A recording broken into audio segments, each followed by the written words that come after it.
Hey, everybody, this is Ken with the Overlay at Poker podcast, brought to you by CCG Poker Radio. Our wonderful sponsors are Paramount Social Club and Chicago Charitable Games, the best places to play poker in whatever area those places play poker at.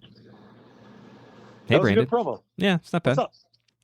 We're in July, and possibly, events are happening in Chicago. Texas has been open for a while. We're in what? We're in like half quarantine now. We're in like quarter quarantine. Quarter teen. I like it. Yeah, it's a new because TM. Quarter teen TM by Ken. What? States are open. Events are happening. Yep. But it's not like we're going back to. Things are different. There's a new normal. And that kind of leads us into today, because here in Chicago, where Brandon and I are currently recording this, or in the Midwest, we should say more specifically, it was kind of cool. Two things happened. One, I think Chicago Charitable Games, CCG Poker, was the only game running in the Midwest per poker room. Yeah? Potawatomi, maybe?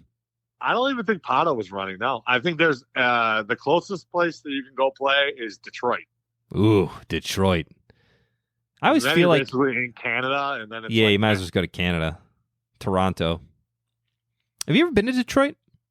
Driven through it? Anything? I've driven. No, actually, I don't think I really have. I've never been to Detroit. It's one of the places I've never been that I would like to go. I used to watch this home improvement show, and she would always buy houses in Detroit, and they were these beautiful big houses, and it was always really cool. I liked it. So I was like, Detroit has some really rich areas. Yeah. I went to college with a buddy who was from like a nicer suburb of Detroit. He's like neighbors with Matt Stafford.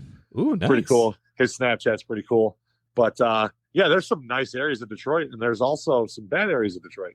There is, but there's nice areas and bad areas in Chicago. Any big city has both, but that's true. Needless of the socioeconomic distribution of major metropolitan areas, let's discuss what today's episode is. Today we are here for episode 20, shorthanded play and how to improve your game while playing shorthanded.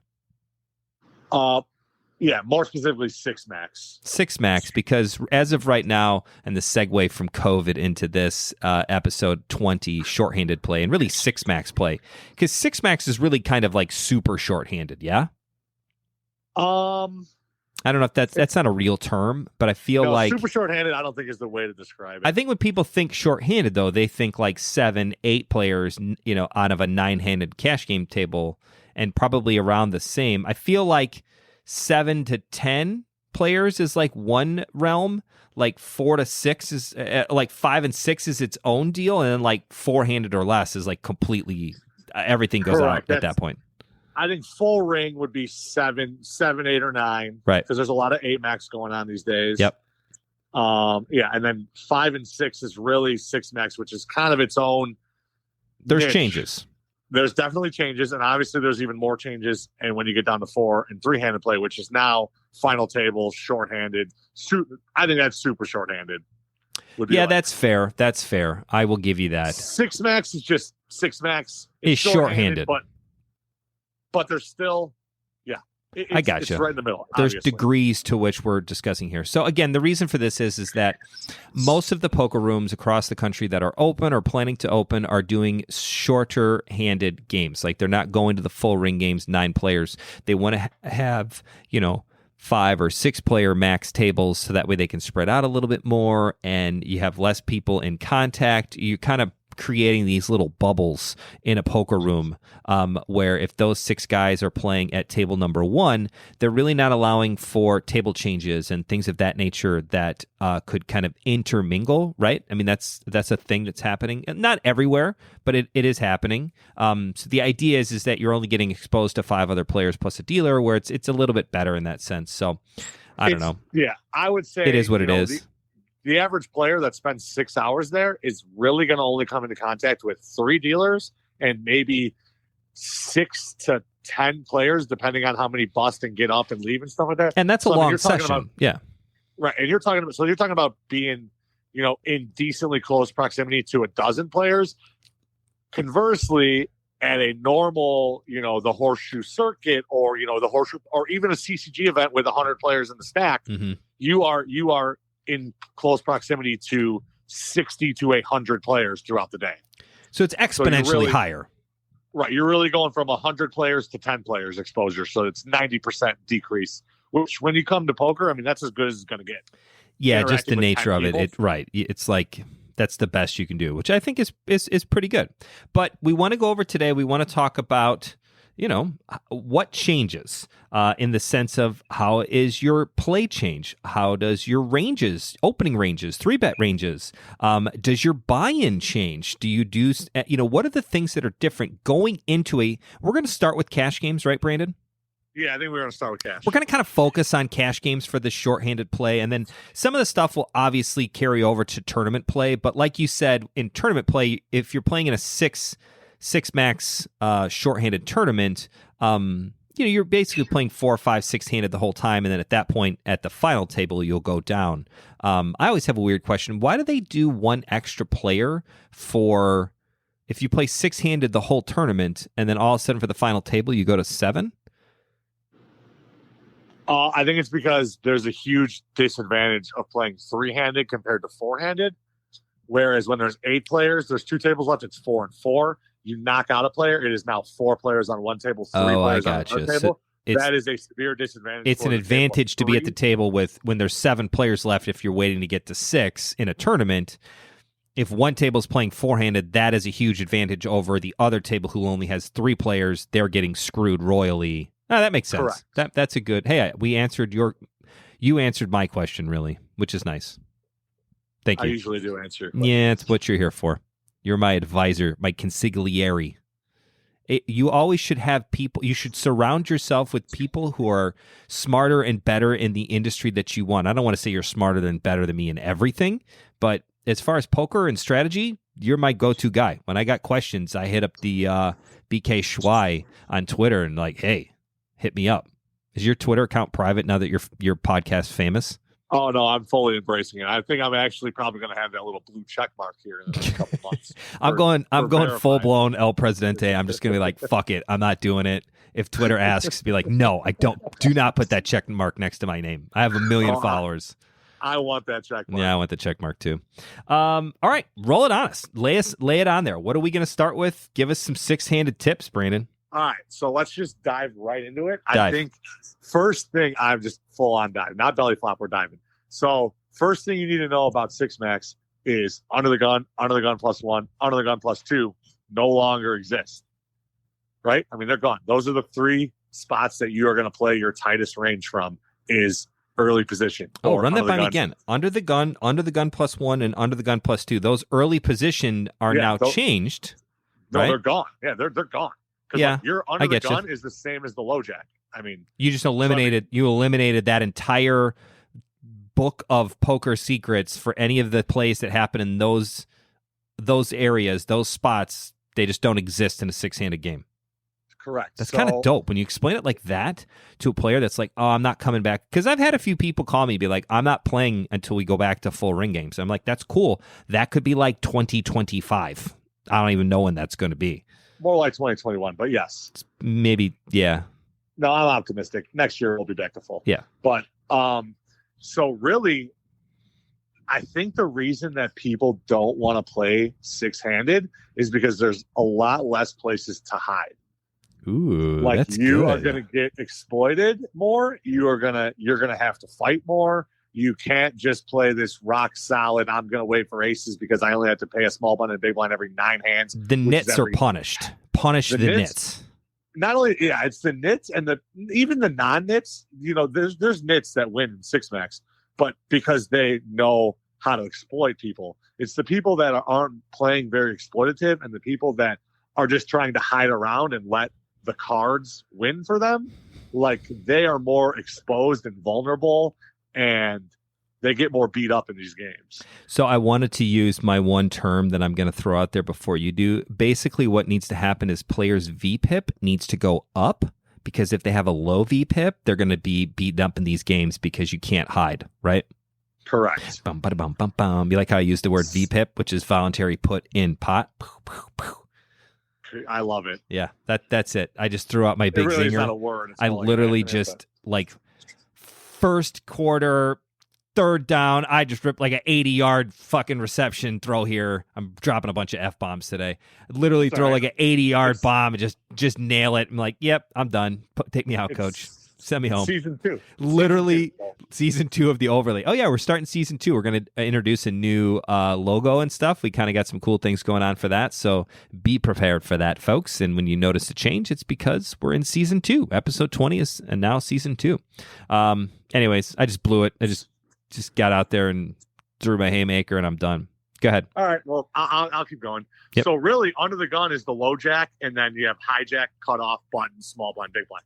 So really, I mean, these are the aggressive. I mean, the low jack is a little bit towards the middle position range in a full ring. Mm-hmm. But, I mean, the hijack and the cutoff and the button, these are your primary positional positions. I don't know if that really doesn't make sense. These are your, I mean, it makes your sense in the context. advantages. These are your positional advantages. Like, these are the spots you want to take. Well, all of a sudden, those spots are up 3 out of your 6 hands, and then the other 2 of those hands you're in the blinds, which is a whole nother, you need to work on your blind play even in nine-handed full ring. So really, it's almost like you have a good spot to play a hand almost everywhere. Yeah, almost every hand. So let's work backwards, I think, is the easiest way to do it. So we're going to start with the small blind.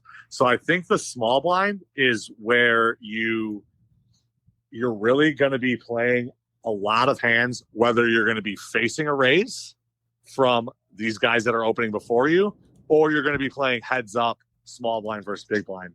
And so, like, I think working on small blind strategy is something that goes overlooked, but it's really important, because if we're just going to dive right into the strategy here, I think, really, the small blind, we're going to be wanting to either 3-bet or fold our hands in the small blind, simply because, and this is obviously player dependent, if we're going to go to some general strategy, you're going to want to be playing more hands with a wider range against the players you perceive as bad, and you're going to be playing less hands in a narrower range versus players you perceive as good. So staying out of the way and navigating around the player field of only 5 other players is really more crucial, because, again, there's no place to hide. So if you're going to battle, pick your battles wisely and battle against the guys who aren't as good than the guys who are good. I mean, that's a pretty blanket statement in general. If you know who the good players are and the bad players are, stay away from the good players and try to beat up the bad players. I mean, that's simple bully mentality. You don't bully bigger people than you. You bully the little guy. Right. Bully the little guy, folks. You've heard it here right. first on CCG Poker Radio on the overlay. We are encouraging you to bully weaker kids on the playground. The poker playground. Bully the weak ones. So from the small blind, why I recommend not calling so much is because you really want to either 3-bet or fold. It's because you want to take initiative in the hand, and you also want to have what's called like a range advantage, where if you're going to 3-bet all of your good hands and the board's going to come ace, king, deuce, like, you are going to have a range advantage, because you are going to have all of the aces in your range, all of the kings, all of the strong cards in that range. So to make up from the fact that you're going to be playing the hand out of position, you're going to want to take the initiative and the range advantage into the hand. So that's kind of a strategical little tip. Nice. You don't want to go into the hand with, Jack 8 suited from the small blind by calling the buttons raise, because what's going to happen is they have the initiative, they have position, they have the range advantage. You are batting, you are already way behind in the hand, no matter what 2 cards they're holding. Right. Or what comes out on the flop. Yeah. They could be holding Jack 7 and you have Jack 8, but they're already ahead. Like, they are going to beat you more times than not in this hand because of all the other factors they have in their arsenal that aren't everything but their hand. So, when the flop comes King 4-2 and you check because you got Jack 8 suited and there's nothing you can really do, and then they bet, well, now it's like, what do I do now? Well, am I going to float with Jack high? What if they have a king? I'm drawing dead. So you can really change up the dynamic of the entire hand played from the small blind if you are 3-betting Jack 8 suited instead of calling.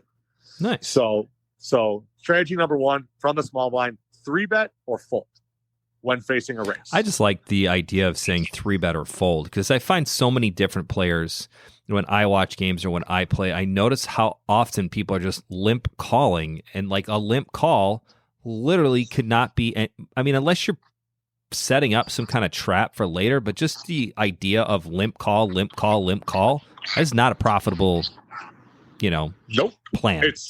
It's loose passive, which is the worst style of play you can do. Right. Especially in a 6-max. You can get away with you're going to get murdered in that game. Right. So let's now move. So, in general, small blinds, we're out of position. We're going to play the whole hand out of position. 3-bet or fold. Now, if it folds to you and it's small blind, big blind, this is another area that is going to be tough. So you're either going to want to play the whole, it depends on your big blind. If your big blind is some aggro guy that just wants, if it's Jordan Hellstern, who is on episode, what episode number was he? 8, 7, something like that. Yeah, 7, 8. He's a 2-time WSOP champ, and he is a freaking aggro. He's the aggro aggressive of aggro aggressives. It's hyper aggressive. Don't correct me. It's aggro aggressive of aggro aggressive. Okay, sure. But yeah, you're right. It's hyper aggressive. That's a better term. So if it's Jordan in your big blind, you're probably going to want to limp your entire range because he's going to be raising 80%. And episode 7 is what it is. I just looked it up. Good job. So you just have to be careful. If you're a small blind and it gets folded to you and you've got an aggro guy who's your big blind, you got to be careful of what you're doing. Conversely, if you've got a nitty player who doesn't really raise very often from the big blind, at that point you should be punishing. I like to say punishing the limpers, but that's the idea of punishing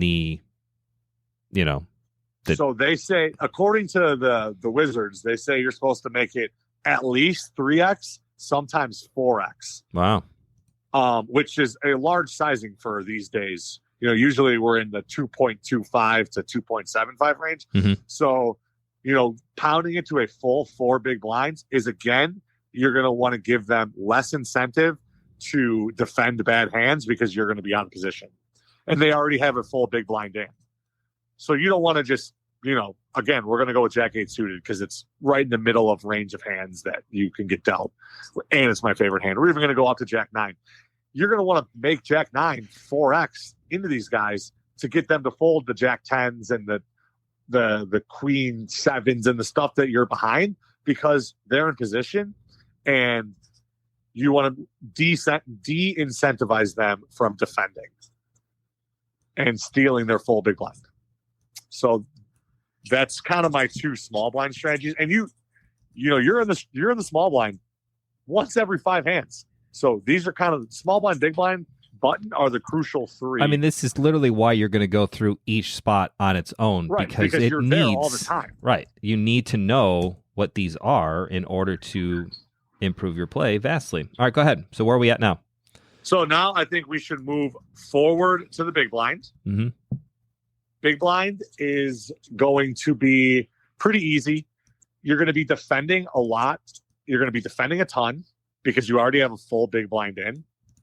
You're going to want to, again, 3-bet, not as much as the small blind 3-bets, but 3-betting is a good way to combat the fact that you're going to be out of position. You shouldn't really 3-bet as much against the small blind because you're in position against that player.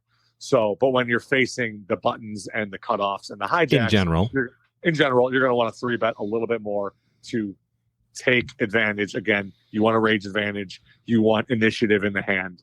So, as you can tell, 3-betting is probably one of the biggest things that you need to study with 6-max, because 3-betting really is going to be happening, I would say 40% of hands. Someone should be 3-betting because of the nature of the game, because of the nature of 6-max. So really, you can get exploited in a full 9-ring game from mistakes from 3-betting, but you're going to be way more prone to making 3-betting mistakes when you're in 6-max because everything's looser, everything's more aggressive, everything's about position. You're going to be facing a 3-bet 4 out of 10 hands. Like, so getting down your three betting strategy really is important. So obviously you're going to three bet. I mean, this is just blanket statements. The reasons why you three bet are obviously for value because you have good hands, obviously for bluffs because you have to balance your range. Because if you're only three bet aces and kings, A, you're not going to be three betting nearly enough in a six max game, and B, people can easily exploit you by just folding every time you three bet, which you don't want. Because if you're in a six max game, you want action every time you get aces and kings. You don't want to make it blatantly obvious that you have a huge hand. And C, to isolate, because you're going to want to isolate the fish. You're going to want to isolate the guy who's too aggressive, especially when you're in position, but even more so when you're out of position. Build the pots against the guys who are going to make mistakes that you can outplay pre-flop, which is all stuff that people that are tight and people that want to wait for aces and kings don't like doing, which is why they're going to say, hey, Ken, I'll see you when we're back to full ring. They're unwilling to change to the times. I mean, it's adapt, react, readapt. That was from The Office. Redact. I was wondering. I felt like I had heard that before, but that was my office shout out. So let's see. Big blind strategy. And I just looked up some big blind strategy here on Google because I don't really know anything about the big blind, but we're just going to fake it till you make it. Big blind is the one spot where it seems like it's probably one of the most crucial spots because A, you have a full big blind in. B, you are going to be in position against the small blind, who we just talked about should be playing back a lot or folding, or out of position against the rest of the field. The problem is when you're out of position against the rest of the field, they're the ones that are raising with crap because they're on the button and it's six max, so they're raising every hand. So you're almost in a difficult spot. I know I said it was kind of easy to play big blind, but it's almost like you have the potential to be exploited every single time you're in the big blind. Because you already have, so you have a discounted price to call when facing a raise. This is why you can call from the big blind with a very wide range compared to other positions. So obviously that makes sense, right? Mm-hmm. So, and then it says you can be especially loose against raising from players in the small blind since you are willing to enjoy positional advantage post flop. So again, when the small blind is raising, this is why you want to make it 4x. Because when you're in the small blind, because when you're in the big blind, you just have the incentive to call. If you're going to double it or make it 3x, I'm going to flick it in there with any two cards in position and I'll play you. Right? Yeah, I mean, you got to be willing to play back at people a lot and get some 3 bets and 4 bets in here, because if you're not, it's not profitable playing. Yep. And you're going to have to play around with your own ranges and what you feel comfortable with, because these ranges that you can look up on Upswing or, Run It Once or any of these things, like you still, like, just because, like, I'm looking at this hand range and 9-7 suited is in the defend from the big blind right here. Well, you have to be comfortable in playing 9-7 suited for you to put that in your range. Right. Which is, again, going back to it, why some people don't like six max is because they're not comfortable playing 9-7 suited. So you need to figure out, and like this is just blanket strategy. This is why player dependency and players really matter so much, because 9-7 suited is pretty easy to play against a guy who's super, super tight, because when you're either going to flop a good piece of it and he's going to miss, or it's kind of like you're going to hit and they're going to miss, or they're going to miss and you're going to hit. So one or the other is kind of going to happen. But when you're playing Jordan and he has the ability to take Jack Deuce suited, and when it comes Jack 9-4, well, now you got 9-7 suited. All right, I got middle position. I got middle position. I got middle pair. I got position. This is a pretty easy hand to play against. And now he's pounding at you with Jack Deuce. All of a sudden, you're getting exploited and you don't even know it. And you're doing the right things by playing 9-7 suited and defending it. But you might make too tight of a fold because all of a sudden he pounds the flop and he pounds the turn, he pounds the river, and he had queen high the whole time. You just don't know. So it's stuff like that you really need to kind of hone in on and get comfortable playing these weaker hands and, show down pair of nines for third pair and be good and realize, wow, he was bluffing there with king 4. I think you hit something huge there. It's that you need to be comfortable winning with weaker hands when you're playing a short-handed game, because it doesn't get worse, but the cards get worse. Right. Because all of a sudden, everybody's range is higher. Right. Everybody's range is wider, which means that all of a sudden, middle pair in a 6-max game is nothing like middle pair in a full ring game. Right. In a full ring game, a guy raises from early position. It comes king 9-4, and you got 9-7 suited. You might call one bet because, maybe he's c-betting ace queen or ace jack or whatever. Mm-hmm. You call once, and then the turn comes a break. He bets again. Well, you're folding because you got middle pair, and a lot of stuff beats you. Aces, a pair of kings, queens, jacks, tens, nines, all this stuff beats so many things beat you, yeah. Well, now you realize in 6-max that you beat a lot of things. Right. It kind of reverses. You are strong with middle pair, and now all of a sudden it's sure he can have a king, but if he doesn't have a king, I'm have good. A king. Right. So there's more coolers because all of a sudden 9s versus 10s, 6-max is a cooler, whereas 9s you would think about folding because he's probably got 10s, jacks, queens, kings, aces. Right. Well, now all of a sudden 9s versus 10s is a cooler, where 9-max full ring queens versus kings is a cooler. So the threshold of everything kind of goes down because in general everything is weaker. Everybody's ranges theoretically, and they should be getting wider, and in that case you're going to have what we would think of as a bad beat when like, yeah, I got into a big pot with 9-7 and blah blah blah. It's like, well, why were you in a pot with 9-7? Well, it's 6-handed and I was in the hijack position and I raised, and I had I was the aggressor. I mean, there's so many different things you could talk about that normally wouldn't happen in a full ring game. You have to switch gears and make those changes. All right, what's the next spot, Brandon, after the big blind? So we're going to go backwards now. We did small blind, we did big blind. Now let's start working our way backwards and go towards the button. Thank God you're not a tour guide in general, because who the hell goes 1, 2, 6? I think it would be more like 2, 1, 3. No. But yeah. Okay. Right. But I mean, basically, the other way is kind of reverse is kind of hard because, and I wanted to start with the small blind because I think that is the most fun and the most. In general, I feel like normally people are going to make the most mistakes. Well, when you're playing in a full ring game, the small blind's like the not the worst spot to be in, but I feel like it's the least exciting spot to be in. Whereas in when there's less players at the table, that kind of changes slightly. It becomes a much more exciting. You can do a lot more from that spot. You can really put on some different plays that you can't do in a full ring game that you can now do, being the fact that it's shorthanded. So anyways, on to the button. All right, so the button is obviously sorry, I hate to interrupt you again. I saw a really funny meme where it was like knew it was going to be a meme. It was this hot guy, and I'm comfortable saying that. It's a hot guy, and he's asking a lady poker player, he's like, what's your favorite position? And her response is the button. That's really which funny. I thought was like just so funny. It's so good.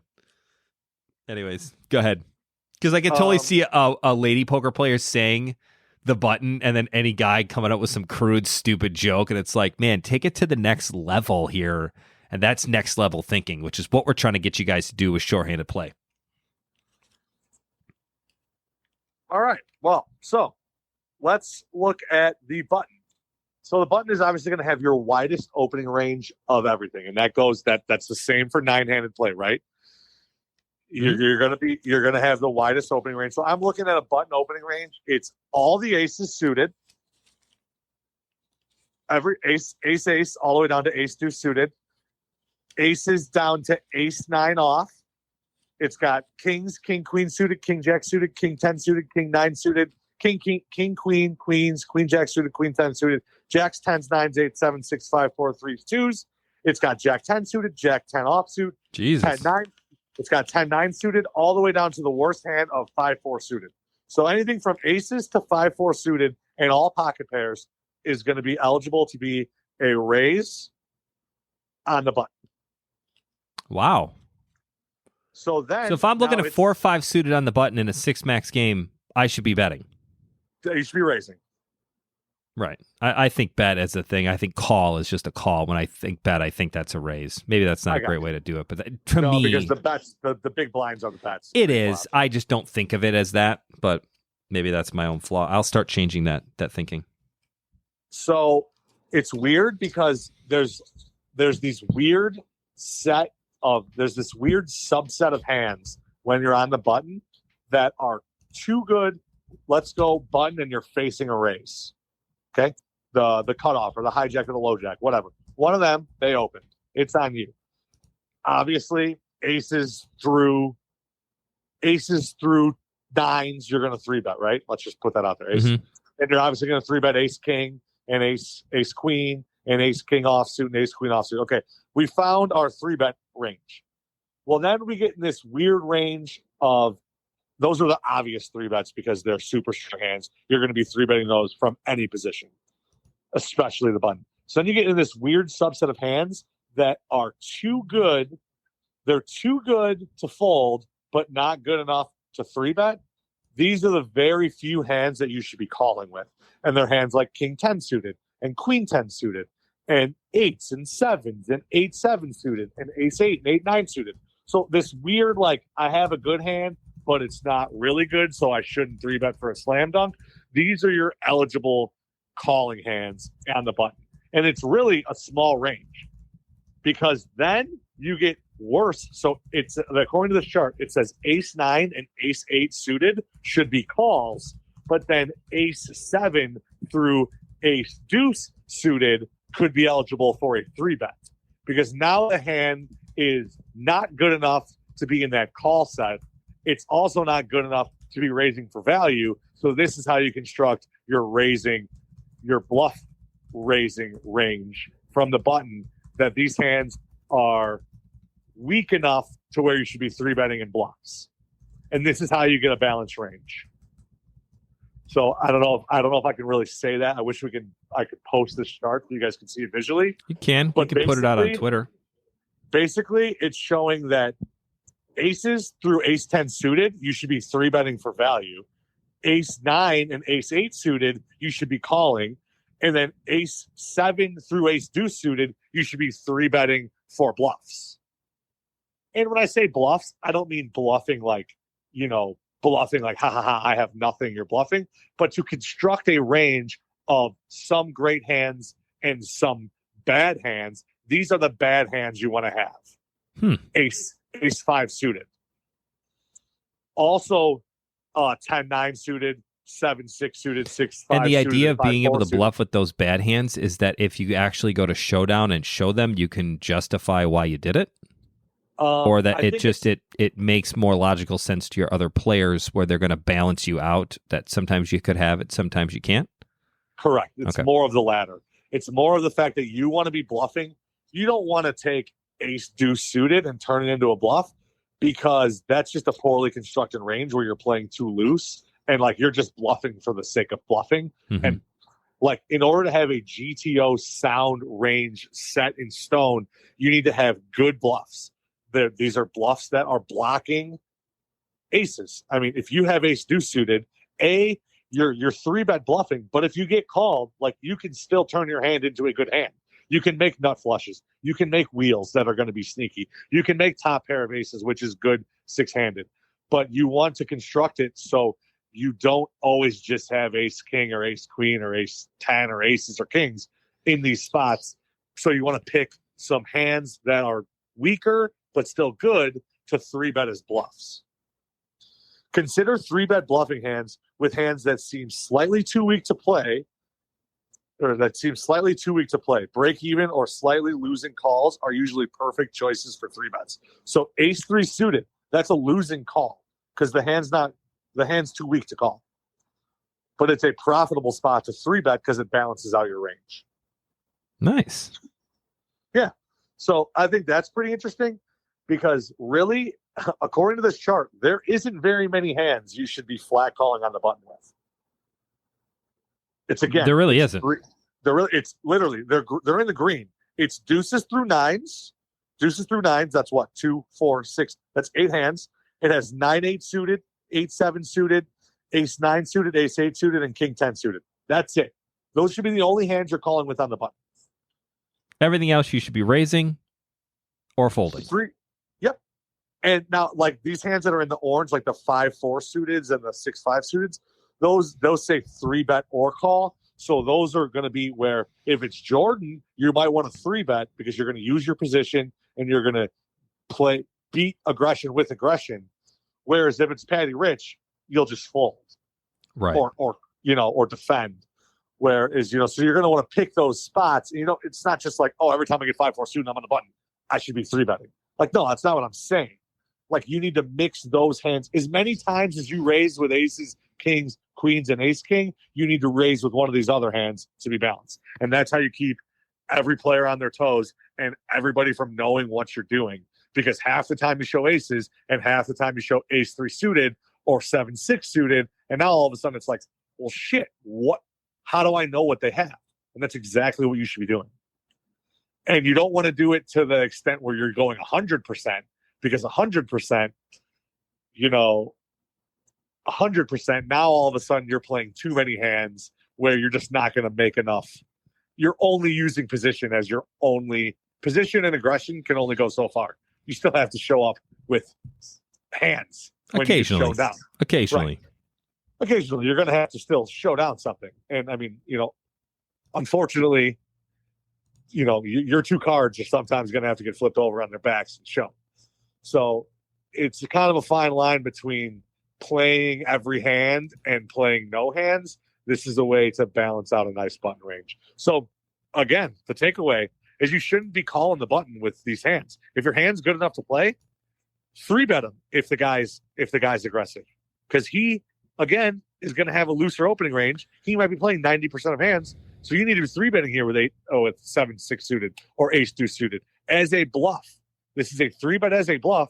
But again, if the guy calls, you are now in position with a very playable hand with a range advantage, positional advantage, and the initiative in the hand. You have 5 recipes. You have 5 pieces to win the pot. You have your hand. You have your position. You have your range advantage. You have your initiative that you 3-bet in the hand. You have put in his mind that you 3-bet with aces last time, and you could have aces again. So you have all this ammo, whereas the guy that is raising and then calling a 3-bet out of position with every hand, he's got nothing. He has no position. All he has is blind aggression, which I'll take all of your ammo versus the guy's blind aggression. Right. Nice. And you're doing, and you're doing it, like I said, I'm pounding this home, but you're doing this all with the guy having no idea what you have because your range is balanced. This only works if your range is balanced. That's kind of what I got to say about the button. So button, 3-bet a lot, especially against the aggressive guys. You should really not be flat calling that much on the button. And, I want to say, oh, well, I want to play 7-6 suited on the button in position. Like, that should be a hand I want to play. Well, cool. Play that hand for a call against the tight guys. Play that hand for a raise or a fold against the loose guys. I'm shaking my head as if people can see me, but I mean, that makes a lot of sense. I mean, you got to be able to choose between players being aggressive or timid, and you got to choose your openers, to kind of go with what those games are happening. And it's funny how one thing to notice is once you label a guy aggressive versus timid or passive, it's weird because that person can change so much. Because there's times when I play and maybe I'm losing a little bit, or I'm aggravated, or I'm not paying attention, or I'm texting my wife to let her know I'm going to be home late, or whatever the case may be. I can change personally round by round, or even less, to go from aggressive to passive just by whatever I'm doing. So you kind of have to pay attention to people as well to notice any of those changes, right? Because your play has to change based on which type of player you're up against. Right. Agree. Yeah. 100% agree. Okay. So like you're, and I also want to say, it's not like when it folds to you on the button and you're in 6-max, like you don't have to take that spot every single time like you feel like you do in Hold'em, because you're going to get that spot in 5 more hands. A lot more hands. And you're also going to be presented with almost equally as good spots as the hijack and the low jack. You're either going to be hijack, low jack, or button half of the time. I mean, you get position much more often when you're playing in a shorthanded game.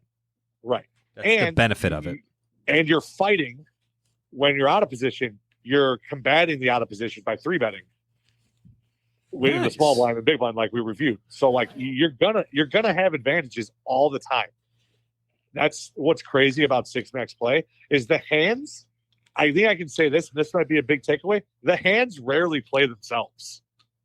Wow. Six max. And I kind my of favorite thing to say. Yeah, the hand played itself. Well, yeah, when you got aces and you got queens and the flop comes deuce, deuce, deuce, the hand plays itself. There's no skill. It's just it's a cooler. In six max, the hands really doesn't play itself because there's so many different outcomes that can happen. You know, like there's the three betting from the small blind. There's the button. There's the making it 4x. There's the button knowing that the hijack is loose and three betting him loose, and then the small blind realizing that both of them are leveling each other and they're 4-bet bluffing. You know, like that stuff just never really happens as much nine-handed because you don't pick up on that kind of stuff. You know, if it goes raise 3-bet and you're in the small blind with ace 4 suited, you just chuck it, but you don't even think twice about it. Right. But in six match, it's like, man, you got to think about it. This guy's open every single hand, and now the button realizes that, and he is now 3-bet him with God knows what, could be anything, and I'm sitting here with a perfect bluff hand in ace 4 suited. I'm blocking an ace. I got suited. I'm just going to put in a 4-bet here and see what happens, and it goes fold. And you're like, oh, that's cool. Like, people, 80% or 90% of poker players never even thought about that, and that just worked. I like it. And so, yeah. So let's we're at like 41 minutes, so I want to make sure we get like one kind of like, you know, have the Brando. You're getting that buzzer sound at the Oscars. The music is starting to play, so you're gonna have to get your speech out quicker. I got you. Well, I mean, the low jack and the the low jack and the hijack are kind of your under the gun spots in this. They're just going to be, those are your like take a breath, get the full to hand type spots where it's your tightest spot at the table. And sure, you're still going to be opening king jack suited and stuff from there.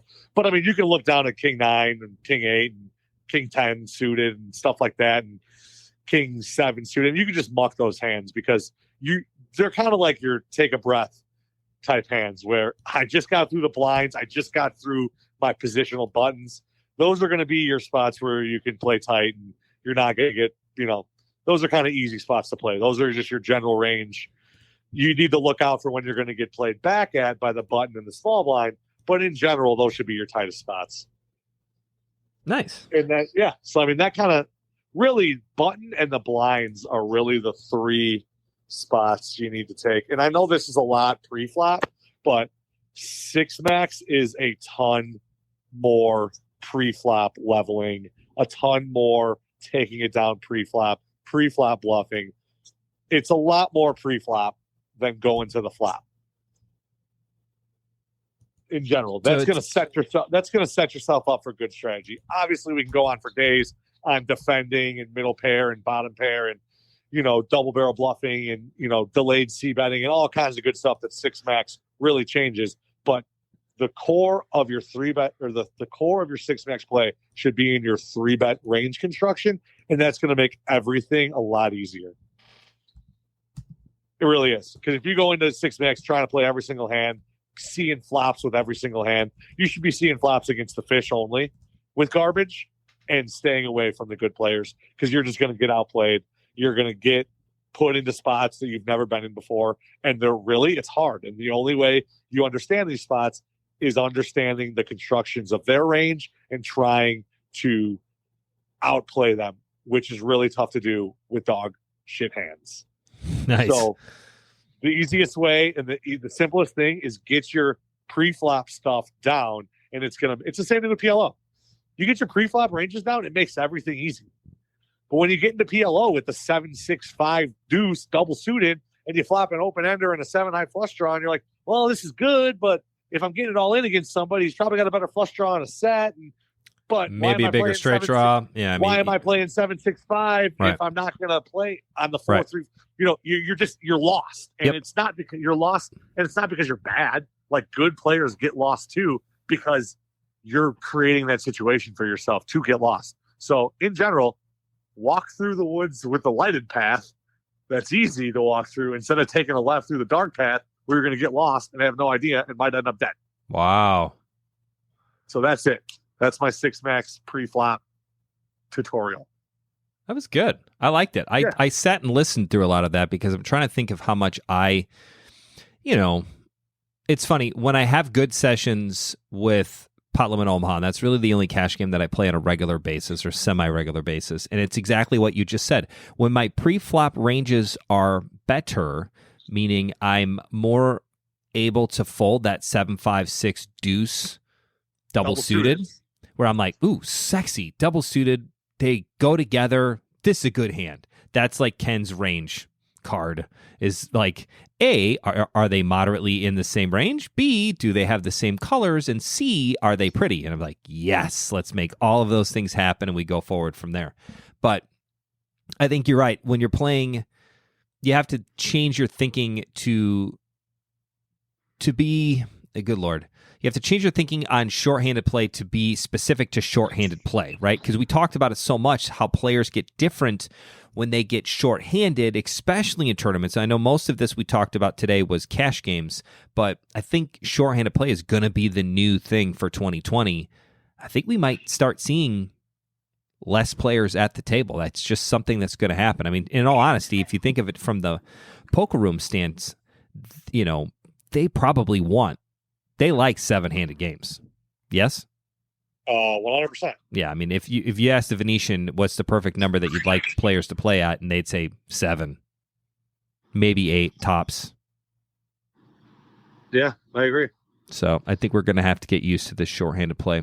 Well, thank you for listening. Make sure you hit that subscribe, follow, like, leave us a review. 5 stars only. If you can't leave us a 5-star review, hit us up on Twitter and let us know what we're doing wrong. We promise we'll listen, moderately speaking. We love constructive criticism. Brandon, no. I love constructive criticism. I do. Yeah, I do too. I always encourage people when they ask stuff about the events at CCG and whatnot, and they're like, hey, I got this really good idea, can you hear me out? And I always do, because sometimes our best ideas comes from stuff like that, and then we wait like a month and then put it out and then just claim it as our own. Oh, I'm the king of that.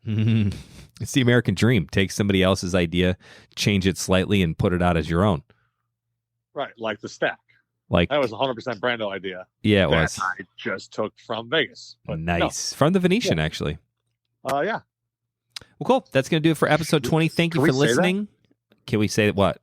That we stole the Venetian's We didn't tournament? Steal it. We just took an idea in the sense of, hey, let's give poker players a bunch of chips and longer blinds and better structure and call it a stack instead of deep stack. Like that's not a genuine idea. That's just a really good idea and implementation of good solid poker room strategery.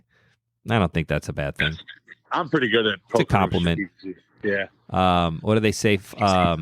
Imitation is the most sincerest form of flattery or something like flattery, that. Yeah. That's what it is. So anyways, thanks for listening. We will catch you next time. Episode 21. Thanks for listening to the first episode of season 2, even though we'll still call it episode 20.